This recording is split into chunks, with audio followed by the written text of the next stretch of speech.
Okay. Now you can finish with different things. You can finish with a punch, with an arm bar.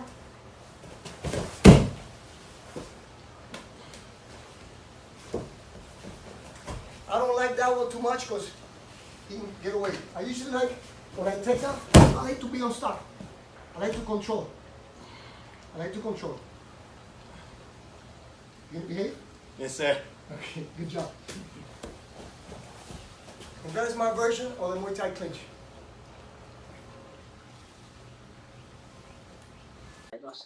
All right, look, this is Steve Quillian and James Quillian from Fantasy Free Economics. We got a special guest with us today. This is Master Angel. Dad, this is Master Angel. This is my mentor. Let me just tell you a little bit about him. I've known how long have I been knowing him? At least a year, more than a year. Maybe a year, 2 years. But I was in the shop giving a class in this guy, right? And he's got crazy hair, and he looks like a bum, off the street. And I'm like, who is this guy? And so he needed some window locks, right? And so he waited until I was done, and we eventually started talking. I got him some window locks, and I have this punching bag in the back, and he starts doing these crazy kicks, on this eye bag, and he starts asking me about martial arts, and so he starts talking about the martial arts, and then in the middle of the conversation, and this is how I knew that I could trust him to tell me the truth. He says, man, you need to lose weight. You're fat. He said that. Okay. I was like, but all right. He says that I said it. I don't know. I say crazy things. Okay. And so from that day on, I knew that I could trust him. And so, like a lot of deals I do, he needed some windows, and I wanted to do some martial arts training. And so we eventually struck up a deal. Yeah. Where, he would give me martial arts training and I would make him some windows and stuff like that. But, that's happened and stuff. And we just kind of kept carrying on. And so like, one of the things that is really, really cool, about Master Angel is his interest in health. And I thought that, it would be a really, really cool thing to talk about because of your interest in health, and natural remedies, and things like that. Right. For example, one of the things that I went to Angel's house this morning. Yeah. And on his counter, he's got a special machine that distills water. Okay. Right. And he showed me all of the crap. That comes out of the water. Right. Taps. And it reminded me of you. When I go over to your house, and you've got a jug of water aerating so the chlorine can evaporate. Yes, we do. Well, actually, we've got that, but we also we get purified water too. Our regular water is we drink purified water. It's got like a neutral pH. It doesn't have any minerals in it or no chlorine or anything. That's what we use. So maybe you want to why he talked about distilled water. Why distilled water? The thing in nature, how does nature get the water? Well, it gets it through the rain. Right. What is the rain? The rain is distillation. What happens is the sun hits the water, the rivers, the seas. It becomes vapor, and when you look up in the sky, the clouds, that's water. So when the temperature changes, it turns to rain, it comes down, and then it feeds the plants. Okay, but once it hits the ground, it becomes contaminated. Right. Inorganic minerals. So what happens is that we should drink the purest water, which is 0.0 parts per million. Okay, and what that does, that water has like a magnetic effect. and it pulls all the inorganic minerals from your body. So what happens is, uh, uh, when you combine it with sweating, okay, Right. when you drink this water and you sweat, what happens that it cleans your skin, okay? It cleans your kidneys, your liver. Uh, I mean, it's an amazing because water is the most purest thing on earth. Yeah. It's what neutralizes everything, okay? And neutralizes acids. I mean, it does amazing things. And then what happens is that most people they don't drink enough water, Uh, or they don't eat enough live foods that have the distillation process. Because fruit juices also is called distilled. Okay, anything that's pure is called distilled. distilled. So Distilled water. distilled. So what happens is uh, the tap water. See, people are sick because they're contaminated. Okay, Yeah. number one, when you take a shower with regular tap water, guess what's happening? In your skin, your biggest organ, you're absorbing all these 2,000 carcinogens with chlorine that what it does, destroys your skin and it makes your hair brittle. Okay, so you're taking in these heavy metals, all these things into your body because your skin is like a sponge. On top of that, you're drinking the water, people drink the water, and they cook with it. And the animals, they drink that polluted water from a pond, with feces and everything. So what's happening? They're taking all this polluted water, but they don't realize how detrimental for your health is until you get a distilling machine and you see after 5 or 6 gallons what's at the bottom of that kettle. When you see what's there, you go, "Oh my goodness!" And that's why people are getting sick.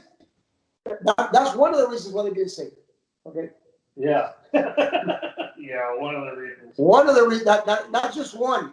But I can tell you a couple of things that I do, like my health protocol. And the reason why I got into this, because when I was 30 years old, I was sick. And I went to the doctor and he told me there's nothing wrong with you. But I knew something was wrong. So then one time I go to Key West for vacation and I met this yogi, this yoga guy. And he was doing a demonstration in this. He was a street performer. And he did a demonstration, but this guy was the epitome of health. He vibrated, his energy vibration was, I mean, I was like shocked. I never seen anybody like that in my life. His eyes were bright as a light. His skin was black like ivory. His teeth were white. I mean, were white. Well, I mean, I'm looking. He just radiated. His eyes shine. And I went up to him. I said, "Wow, how do you become so flexible?" And he looked at me. And I've been doing martial arts for 20 years. And every time I work out, I'm always sore. I'm always aching. It takes me a long time and I see you're so flexible. He looked at me and he says, "Do you eat meat?" And I go, "Yeah, I just had a steak." He goes, "That's your problem. You need to eat fruits, vegetables, nuts, and seeds." And that's what he said. For 5 minutes, right there on the spot, I quit eating meat. And then I noticed, then I started, I don't know how I got into it. I started reading, I started doing bowel cleansing, and all of a sudden, my flexibility became like, oh my God, I just,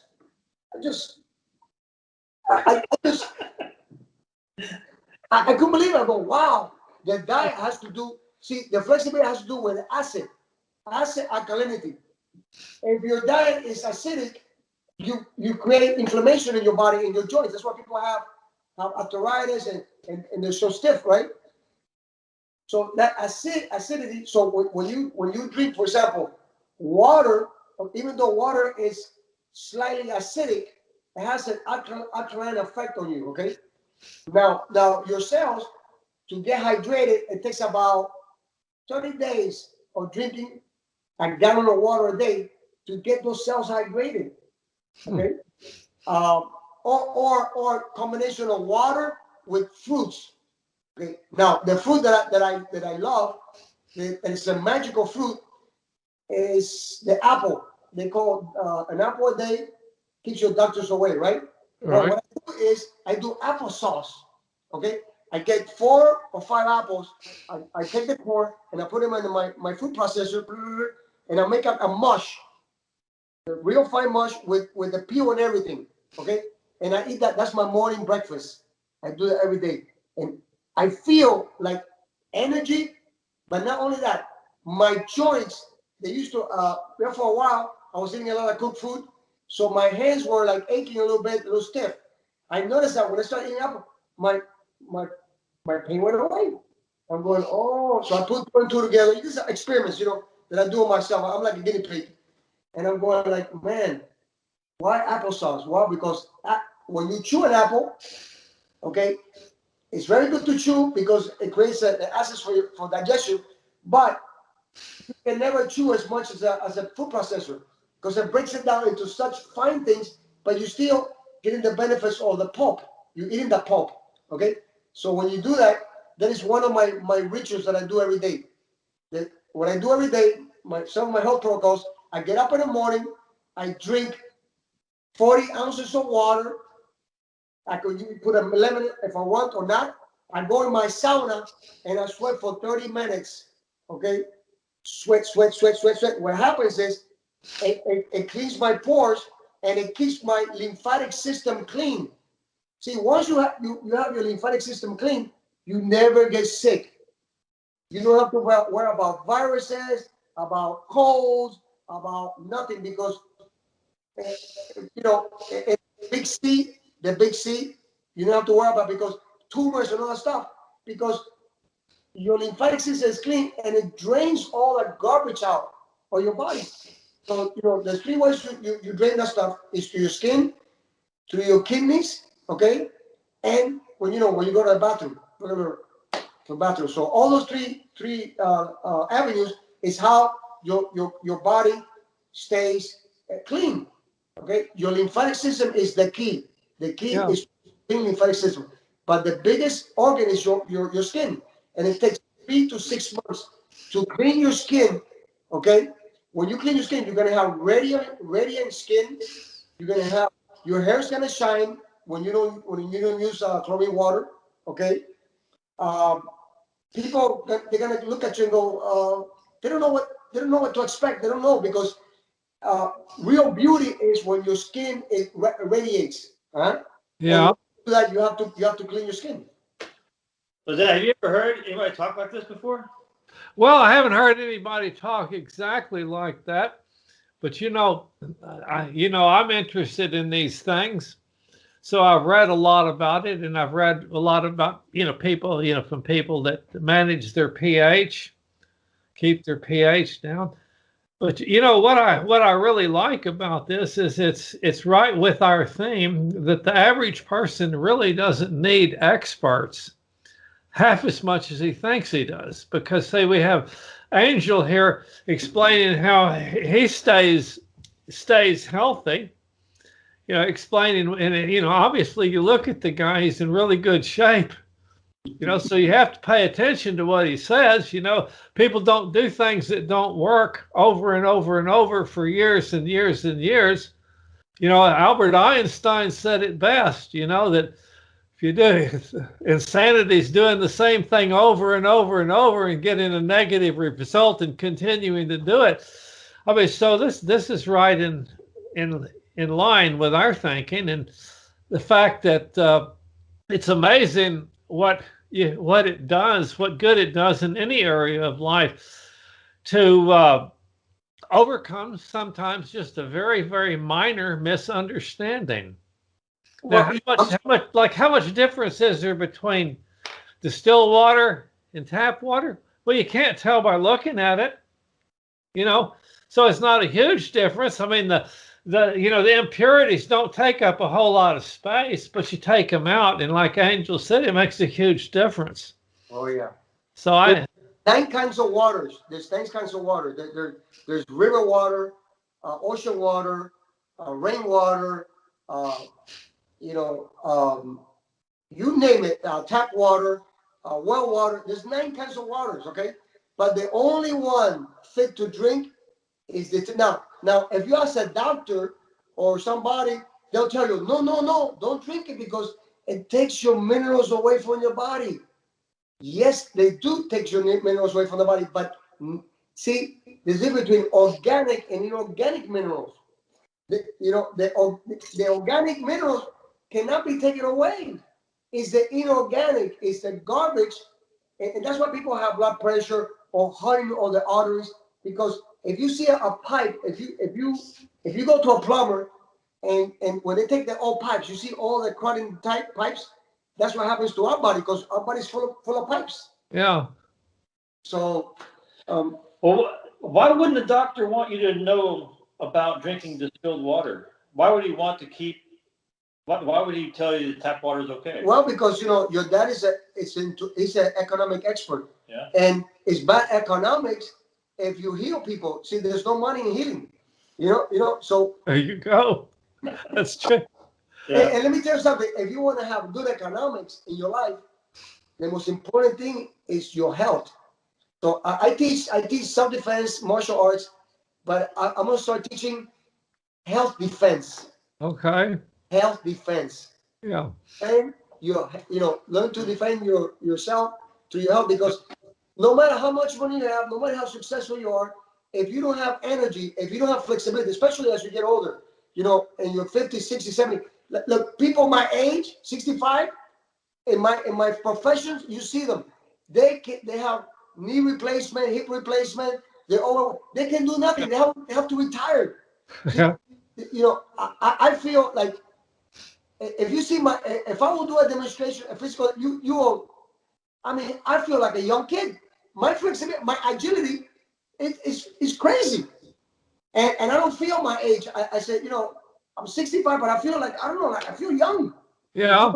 Vitality, because these protocols that it takes time for you to see the results. It takes 2 or 3 years for you to detoxify, start cleansing your colon, and you go to the healing crisis. All these things, But the thing is that people, they're programmed to believe since the minute you're born, the first person you see is your doctor.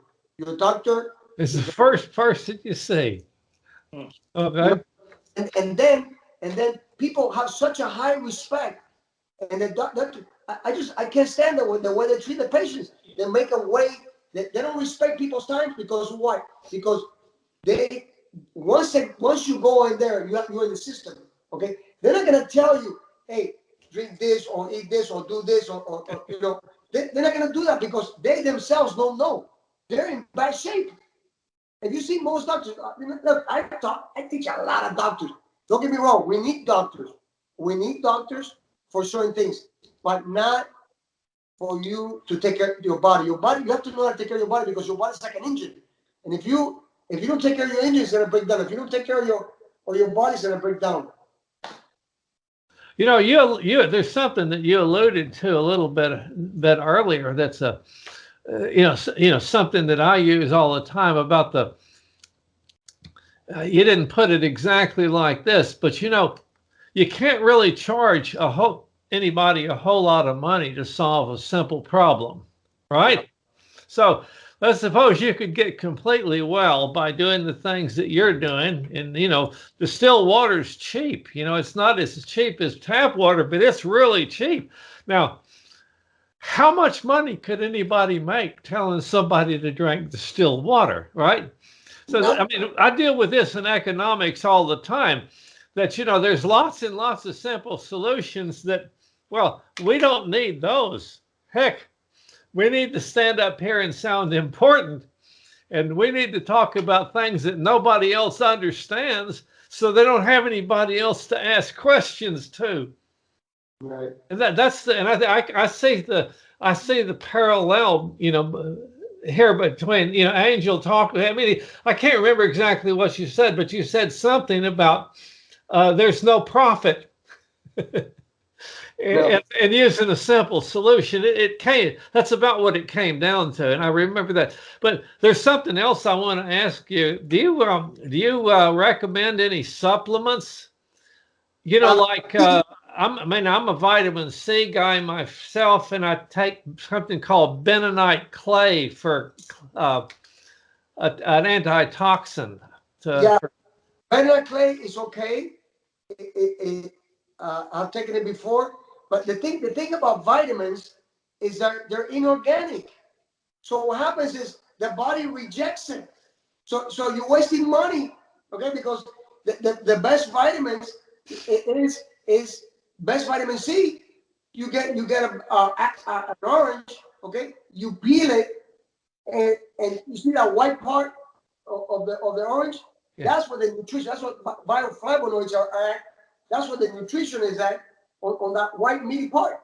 And Yeah. you eat it, okay? If one of the best things, and I tell you, okay, is if you want vitamin D, you have to go in the sun. You have to go in the sun every, at least like right now it's the winter time, but when the sun is hot, I go in there. Let me tell you something. If your skin is clean, you never get burned. You don't need to put all these creams. Listen, what that does, it clogs your skin. You put in chemicals in your skin. You know another thing that I don't use? I don't use shampoos or soaps. No. Because what that does, soaps, it clogs your skin. Yeah. And shampoo, chemicals. So it takes away your oils that protect your hair and make it shiny. Okay? So in your skin, it clogs it out. So I don't believe in shampoos, plus you're saving a lot of money. You know, people spend on shampoos and soaps and perfumes, all that's toxic. You don't need none of that. All you need is the sun. You want to have a beautiful skin, go in the sun. But Yeah. another thing, important thing is that okay, this is what happens. When your skin is clean, okay, you don't burn. Why? Because the reason why you burn is because your pores are clogged up, and the sun, the energy doesn't dissipate, so it burns.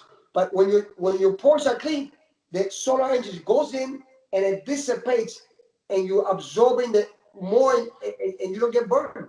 I could be on the sun 12 o'clock in the afternoon. I never get burned, okay? Because the skin, once you clean the skin, that's it. In nature, we've been in this earth for millions of years, okay? Who invented all this stupidity, okay? It's to make money, that's all. Well, there's nothing wrong with making money, but there's a lot of different ways to go about. You can go about doing it. Listen, making money is a blessing, and when you do things the right way, the blessing is gonna come to you like a river, like a waterfall on top of you.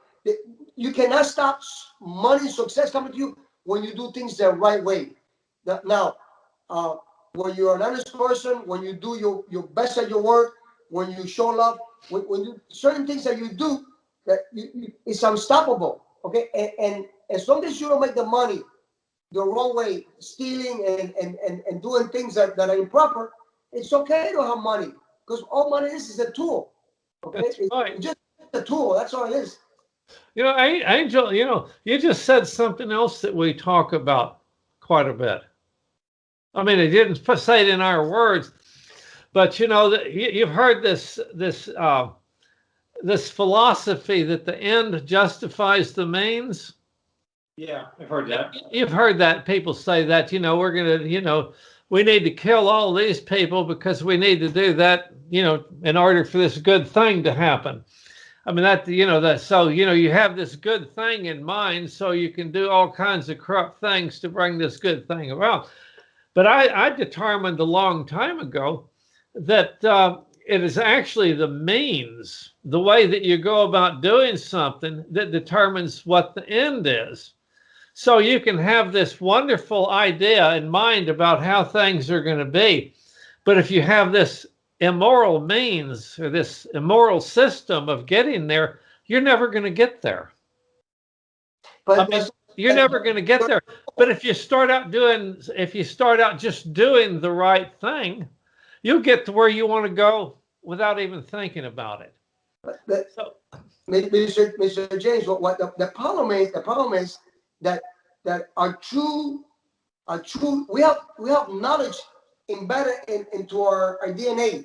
So what happens is, when the system takes your individuality to greed, through envy and jealousy, okay, creates this system that people get caught up, and they take their individuality away from them.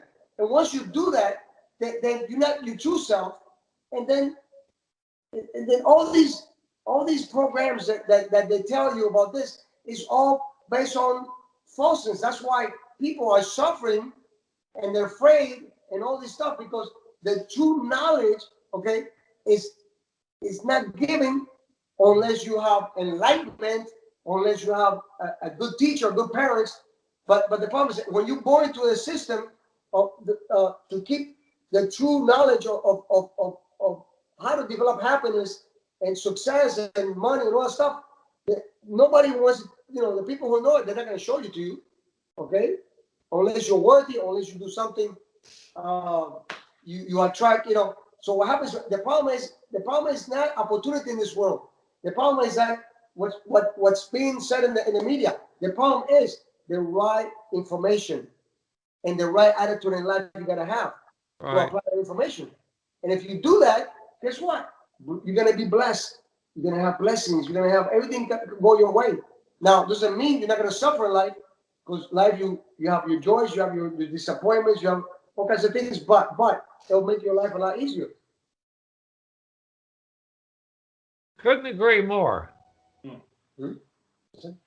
Couldn't agree more. Do you ever assign any spiritual aspect to health? Of course. Okay, I figured you did, but I thought I would ask. The thing is, what connects you to nature is the food that you eat. It's the sun. The all giving force in this earth is the sun. Without the sun, there's no life. There's no photosynthesis. There'll be death. So originally, the original man, okay, they were sun. We were children of the sun, and we worship the sun. Okay, we worship the sun because we knew that it was the all-giving force. Okay, on this planet. But what happens is that people, their real knowledge got distorted, and they started doing, oh well, there's a God, and because the people started eating foods that were away from nature, their pineal gland, the higher self it's not working. The little antenna you have that connects you to the higher power, to the universal force, it's not there unless you connect it. And the way you connect it is to purification, to the right food that you eat, is what gives you that the spiritual connection. And once you feel it, is you feel this force within you, and you got it. Once you got people that go, what does this guy have? What is it? It's just that you are vibrating at a higher level, because most people, their vibration is bad. They're always tired. Because the lifestyle away from nature. They got away from nature, from the true source. That's right. Well, if you don't have a teacher, how is a person supposed to know this stuff? Well, you as you purify and you cleanse, what happens? Your self-awareness kicks in. But how do you know how to purify? Well, that's the thing. That's something's gonna happen to you. Like, for example, what happened to my health? That I started searching, and I started reading, and I read books, and I went to gurus, and I went to search how to stay healthy and how to keep my energy up, because in my line of work, you have to have energy, because we're like batteries. The instructor's like a battery, and you got this like dead. You have to transfer your energy to them, okay, so they get energized, okay? Because in order to motivate people, you have to be enthusiastic and energized. If you don't have that energy, it's hard to be more energized than this guy. Well, Angel, I worked 12 hours today, nonstop. What's that? I got up at 5 o'clock in the morning. I was painting the wall and my house is over there, and I haven't stopped working, doing like yard work all day, okay? And I still got this energy, you know, because what happens, your body is like, once you clean your system, your life force, it just becomes, you know. I think one of the things that you said was really, really important. You know, because I asked this question on purpose. If you don't have somebody as a teacher, how do you know?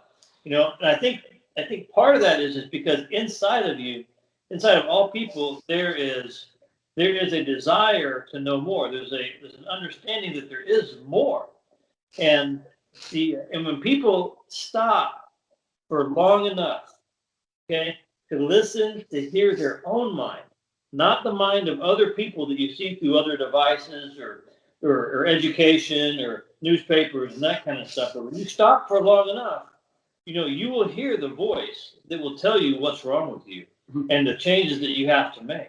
Well, you know, there's a movie called The Matrix, and that is a perfect. We live in the Matrix. We are. I don't know if my dad's ever seen The Matrix. Have you seen The Matrix, Dad? No, I've never seen it. Oh, you got to see that movie. That's an amazing movie. That's where we're at right now.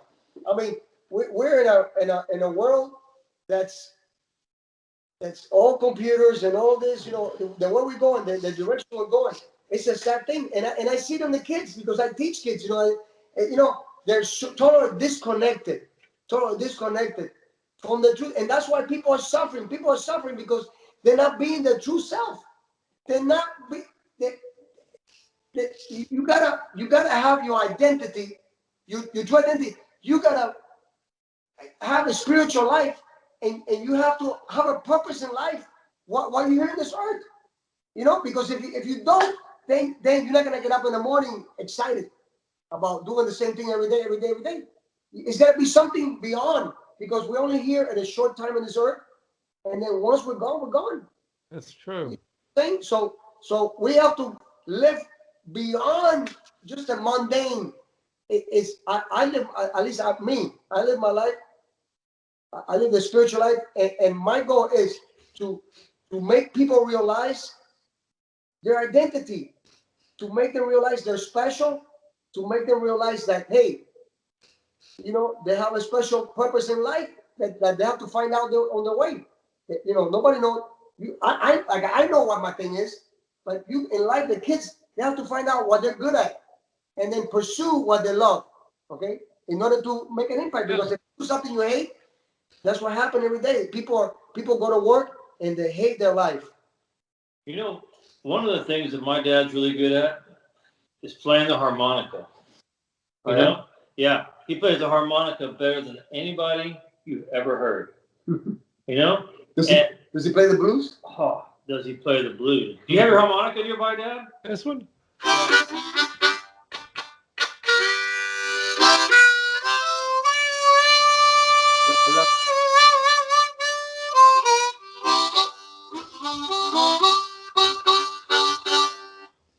Yeah, I'm telling you. That's fantastic. I mean, I love the blues. Yeah, no, he is. I mean, he's really good, you know, and, you know, says that there's people that are better than him on the harmonica, but I've honestly never heard anybody that's better, you know, than him. You know something?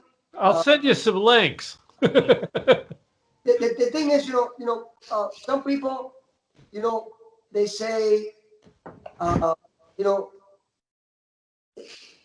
they say, well, who's the best teacher you ever met? Or, you know, you see, everybody is unique. My style of teaching is unique. So once you realize your uniqueness, then that separates you from everybody. See, people compete because they haven't realized their uniqueness. Once you realize you're unique, there's no competition. There's no competition in business. There's no competition with anything, because you are so unique that you're not a copy. See, the problem is people want to copy instead of being themselves. That's true. If a person can really find out what their aptitude is, where they have a natural advantage, and almost everybody is good at something, they may not know what it is that they're good at. But if you can find that thing that, you know, the mind is set up to where everybody has some sort of a a talent that they can build on and make themselves, special to humanity. Now, it's sometimes these things are not obvious because we're all under so much pressure to conform and to be like everybody else. So I imagine the last place you would find your unique skills or your unique attitude would be somewhere like a school, or somewhere where they usually put everybody in one place and teach them all the same things. So what you're really good at, I would say you really have to discover that for yourself. I don't know how you can find it out in schools. That's what I would think, but you got to get started on it. I didn't really find out what I was good at until, I listen. I quit school in the 10th grade. I hated school, and why I hated it. And I'm gonna tell you how. This is an insight, like very, very deep. Okay, because a lot of people come to my school, and when they're writing the application, they go, "I want my kid to learn to be disciplined.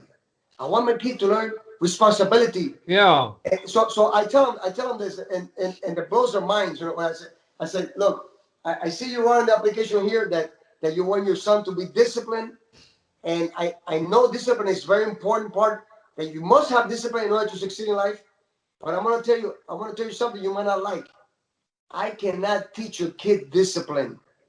Impossible. You cannot make nobody do something that they don't want to do. Now, the way you become disciplined is only one way you can do it. It's called love. When you love something, you dedicate yourself to it. But what is love? Look at this. This is something deep. What is love? Love is a feeling. Okay, so how do you feel when you're doing something? It's that feeling of love. Okay, it's the teacher giving you encouragement and recognition and making you feel right, that you go, man, I love this feeling, so I'm going to keep practicing. I want to study, and then I want to become, so they get into it because they inject it with love, and then that discipline, that dedication carries over to their work, carries over to the school, carries over to their life. You see that? It's to love. Love is what creates the feeling, that feeling creates that self-discipline, because they like the way they feel when they're doing something. It could be piano, it could be building a window, it could be whatever, playing the harmonica. And your harmonica teacher tells you, hey, James, man, I love the way you play. You are fantastic. What is it? How's that? That makes you, wow, you're building the ego, the self-esteem. Yeah, I'm going to keep practicing because I want to hear him say it again. You see what I'm saying? Yeah. It's something very deep that most people never think about this. Yeah. Well, I can tell you something about this instrument that most people don't realize. It's very, very easy to play. I don't know. And there's something about it that, well, yeah, you have to, once you figure out, what you're doing, what to do on it and how to make the noise the right way. Yeah. Really, it becomes like your vocal cords, I mean, it's just got a vocal flavor to it. So, if you play one of these long enough, if you hear music, you can duplicate it just like you could if you were singing. No, I don't think so, because you know what? What you make it sound good because you put in your spirit into it, your feeling. Yeah. Okay, that's something that you cannot teach a person. Okay, you cannot teach a person to put your feeling into it. Okay, that has to come, Well, I could I could hand you a harmonica and I could say, Angel, I'll show you how to play that, but you got to put your own feeling into it. That's correct. That's true. That's what's wrong with a lot of musicians today. They're good technicians. And I'm not holding myself out to be better than any of them. I'm just basically a journeyman musician that's kind of always done it. But there's a lot of people that play instruments that are technically very, very, very good. You know, they're like acrobats on a guitar or something like that. But, you know, do they put the notes in the right place?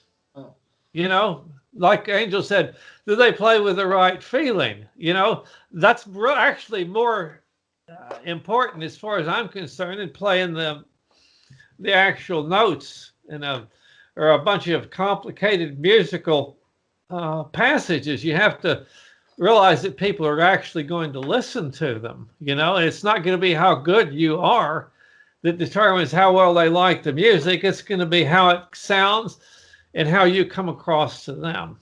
It's like sometimes, you ever heard somebody play like the violin or something, and it just brings tears to your eyes, and the emotions. Sure. Like you go, wow, like you get a goosebump. It's like, oh my goodness. Why? Because that person, he put that feeling like it's like martial arts, it's like anything you do in life. If you put your heart into it, it's just different. And that's the problem. People don't put their heart into what they do. And then they wonder why they don't get ahead in life. Right. And you know what you said earlier, that might be because of what you said a little bit earlier, that maybe they don't put their heart into what they do because they don't like what they're doing. You're right about that, but something I don't you care. need to do something else that they like. But everybody has something that they're good at. We're all born with talents. The key is to find out your talent and pursue it. But what happens is in real life, say you like to do a window, and then your parents will tell you, no, don't do windows because once you become a lawyer because you make money, you gotta windows. That's like my father-in-law. When I opened my school, he goes, I asked him for money. I said, and he goes, no, you're not gonna make it in life because you can't make money teaching martial arts, because most martial arts people, they're broke. They have no, most of them are not successful. As far as material goes, money and students. So, the reason why the only way you make money is if you organize things. You must organize it. Have the knowledge. In other words, not common knowledge. There's two kinds of knowledge. There's common knowledge and there's specified knowledge. You must be good. You must be specified in your knowledge. Organize it, market it, and then put your heart into it. And then things are gonna happen, because everything that you have in life is essential. Like you say, oh, you're not essential business. No, windows are essential. Martial arts instructors are essential. The farmer is essential. The most businesses, if they weren't essential, they weren't in business. They would be out of business. You understand? So yeah, the way you project, yourself and how you, because people, they buy organization, they buy structure, they buy, they're not going to invest money on something that's chaos. You see what I'm saying? So yeah, you have to have your act together in order to run a successful business in all areas, in marketing and salesmanship and the first impression. All those things are important in order for you have to have all the ducks in a straight line, walking in a straight line. Otherwise, forget it. It's not going to happen. And I see so many school owners, so many people. They don't do it because their purpose is something else. See, when I teach, I'm not thinking about money. I'm thinking about the welfare. I want my student to realize something that's important about them. I don't care. Money is not the important thing. The important thing is what impact I'm going to have, and the money's going to come to me. I don't have to worry about it. It's going to come, and it comes. Yeah, I've got another question on. Have you ever studied any Buddhism or anything like that? I read all kinds of all kinds of religion, all kinds of health things, all kinds of. I read so many books. I'm constantly, believe it or not, I study more now than ever, especially with the technology. You can learn so much, but the key is you have to decipher the crap, the the baloney from the real. There's real and there's fake. But you have to be able to be smart enough to decipher, because there's a truth, and then somebody's gonna try to put the truth down and say, no, it's not. That's not right. Or that's not. That's fact checks or whatever. You know, you have to have the wisdom or the awareness to figure out this makes sense. It makes sense. You see that? You know, that reminds me of what Steve and I did on our last video. We explained the concept of self-evidence, of things that are self-evident, that you can see, that are true, just by observing. Yes. Yeah. And I think that's similar, you know, in a way to what you, to a part of what you were just saying. You know, determine, you know, compare, is this true or is that true? There's a lot of things in life that actually are self-evident, and all you have to do is see the situation clearly. Yeah, but the thing is that people are so busy that they don't sit down and stop and think. You know, they're so busy in stupidity that in order to be able to observe things and really get it, you have to have time to be alone, or time to, you know, people in their rat race, and they got into that rat race because they have no knowledge. Well, they into this thing. But if you step back and just observe people, you can learn a lot just by watching them. Everything that I'm talking about, I learned by watching people. Well, don't you think that the rat race that we're in is on purpose? Don't you think they want to keep us in the rat race? Of course, but you got to know how to get out of the rat race. Have you ever wondered or noticed or wondered why people have a fear of silence? That's a good question. Why do people have a fear of silence? Well, I was asking him. I mean, I could give my opinion on it all the time. I think it's because they're scared of the answer. Myself, you know, I think the silence is really your friend, but you don't really realize it. Well, you notice that everything around us is to keep us busy, to keep not for us to sit down and think. Because if you start thinking, you start waking up and going, "What? I don't like this crap. I don't like this matrix. I want to jump out of here. How can I get out of this?" You see what I'm saying? Yeah. The thing, but the thing is, like you said, like Steve told me that you said that life is like in a bus ride, and everybody's asleep and you're awake, and you can't talk to nobody because everybody's asleep. That's what's happening. It's kind of like if you take a long trip, right? There'll be a few people that'll stay awake so they can look out the window and see all of the things they'd never seen before. And then they have other people that'll just, oh, it's gonna be a long ride. I'll just fall asleep. Wake me up when we get there. Right. You know, but it's, you know, the kind of people who don't want to miss the experience of everything they will see on the way. I think those are the kinds of people that we're talking about, and that I think we are, and we would like you know, others to be too. That you you notice things. Imagine how I suffer. I mean, not suffer, but you know, I deal with hundreds of people coming to my school a day, and I have to. A lot of them are unconscious. You know, they don't know what I know or know what I know, and I know they're programmed, but you know, I can't sometimes say what I feel, because you know they might get offended, because their mentality, their vibration is at a different level. Okay. Well, how do you handle the people that come in to your place insisting that they have to wear the mask? I get people like that. I had this lady that was frantic. She came to my office and said, "Mr. Gonzalez," she was like scared. He said, "What's the matter? You have to relax." Because I'm afraid to talk to you because you're not wearing your mask down, and people are dying, and all these crazy things. And she took her son. Her son is on Zoom, and she's hysterical because they think he's gonna die. And I try to say, "Ma'am, you know what? You know, to me, I don't feel a mask is necessary." But you know, this is when the thing started first. and she was like hysterical. Poor lady. She's living under fear, and that's what's happening to people. People are afraid because they have no true knowledge, and they knew what creates sickness. Okay, and I can get into more deeply about what causes sickness and what is the hoax of the theory of viruses that was created by Pasteur. Okay, and before he died in his deathbed, he says, I was wrong about the virus theory. It is the terrain in your body that creates sickness.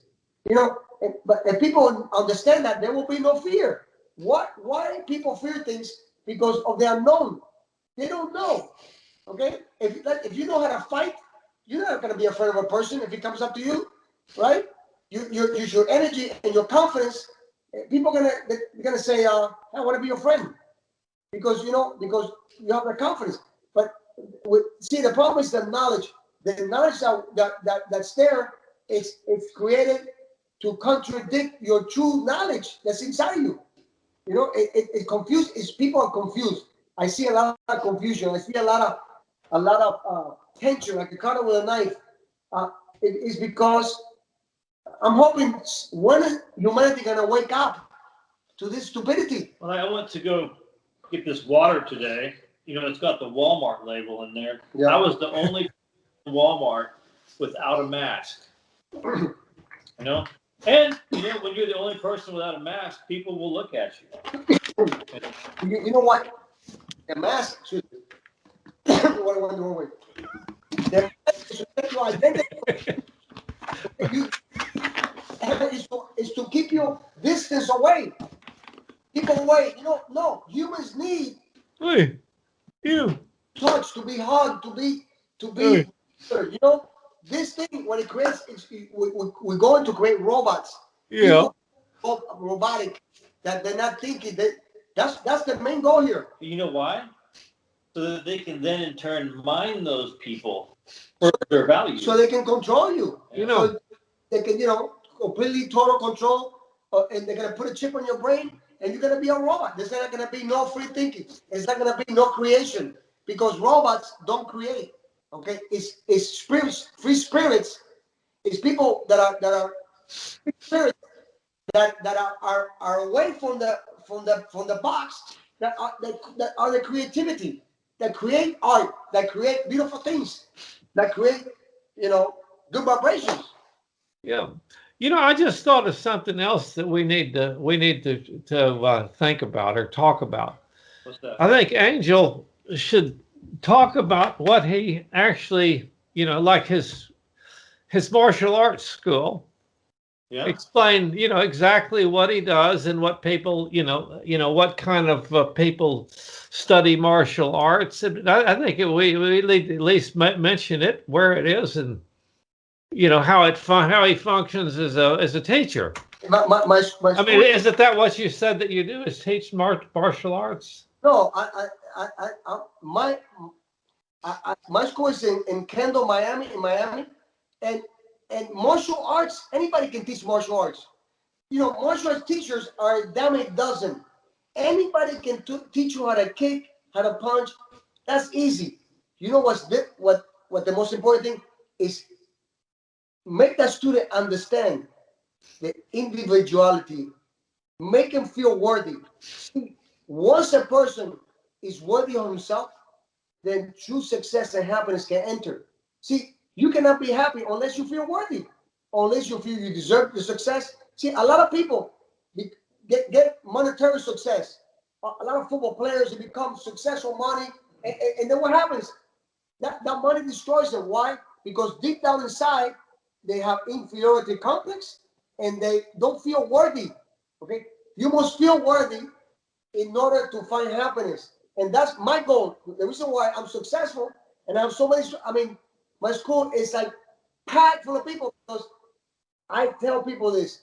My goal is to make you feel worthy yourself, doing two things: recognizing your efforts and encouragement and recognition of what creates high level of self-esteem. And when you do that, when you get into the psychology of what we do, and then you combine the martial arts techniques, okay, the techniques take their fear away from humans, okay, and build your self-confidence and your posture. Once you start building confidence, you start walking different with posture, with attitude, and then you don't have to fight nobody. See, people fight because of insecurity. People fight because lack of knowledge. People fight because they don't have no awareness. Yeah. You know, that's, I've always been admired the way martial arts are taught, especially taekwondo. I mean, all I've ever seen taught is taekwondo. I liked it so much that I watched the instructor, how he, started a group off. And, I was a math teacher for a while. So what I did is I took and made a parallel instructional system based on what I saw.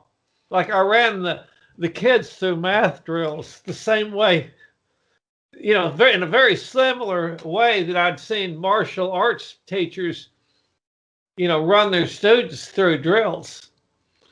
And I found that there were certain things like that in math that they had to do well.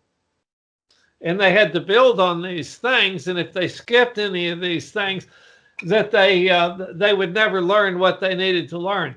Anyway, I actually got that from watching. Actually, this was when Mark was taking, taekwondo, long before you got interested in it. But I mean, I think that's true. I think it's the best system of teaching I've ever seen, and I was a professional teacher. Well, I studied taekwondo with one of the most famous masters, the pioneer, the guy who brought taekwondo to the United States. Okay, I happened to be his disciple. Okay, so he was a great teacher. So when I was invited to work with him, I learned his ways, but the bottom line is, no matter what you teach, in order to be effective, you must recognize the student for their efforts, and you must encourage a person. Encourage, make him feel good, so they fall in love with the subject. Because if you mistreat them, if you don't, then they're gonna hate the school, whatever subject it is. Yeah. When I was a kid, what subject I love? I love art. I love art. Why did I love art? Because my teacher was the sweetest, kindness. She always came up to me and says, "Oh, Angel, you are gonna be a great artist someday. You have such a talent for drawing. Oh my God, you're the best." She was. I was like 11 years old. She's telling me these things, and I love art. This is my favorite class. But it's not that I love art. It's I love the way that lady made me feel. That made me wanna do better in art to get that pat in the back. Because people need pat in the back. That's everything is based on putting you down. Yeah. And envy puts them down. That's good.